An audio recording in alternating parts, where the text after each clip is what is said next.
Hey everyone, welcome back to Corporate Decoder. Today we're diving into a report from Schein, a company you might not know by name, but probably benefits from every time you visit the dentist.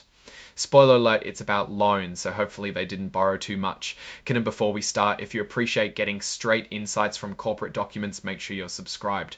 We also have a Discord community linked in the description below for more in-depth discussion. This filing is an 8K, which companies use to announce major events. Schein is telling us about changes to their credit agreements, basically how they borrow money. This is important because it shows how they're funding their operations and growth. First up, they've reworked their term loan, a $750 million agreement. Think of a term loan like a mortgage for a company, a big chunk of money they have to pay back over time. And they've extended the end date of this loan to June of 2030 and changed some of the financial rules of the loan. This gives them more time to pay it back and possibly better terms. The company plans to use this loan for everyday expenses, investments, buying back their own stock, paying off other debt, and maybe even buying other companies. It's like a corporate Swiss Army knife. This agreement has standard rules, promises, and things they're not allowed to do, like taking on too much debt or selling off important parts of the company. If they break these rules, they could be in trouble, and the lenders could demand their money back immediately. If you're interested in the exact details, the full agreement is available as an exhibit to this report. Next, they've also updated their revolving credit agreement. This one is for $1 billion.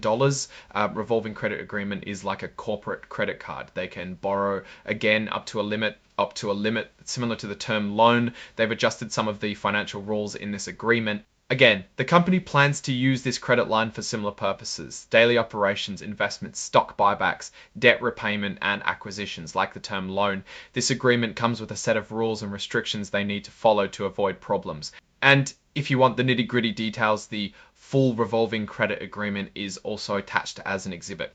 This section is basically saying that because they changed their credit agreements, they've created a financial obligation, which is pretty obvious. This section just lists the exhibits, which are the actual legal documents for the credit agreements. Now, what does all this mean? Schein is essentially securing its financial future by extending its access to credit. This gives them flexibility to manage their operations, invest in growth, and potentially make acquisitions. However, it also means they're taking on more debt, which can be risky if things don't go as planned. They need to make sure they're using this money wisely and not overextending themselves. The financial covenants, the rules they have to follow in these agreements, are there to protect the lenders, but they also put some constraints on Schein's ability to operate.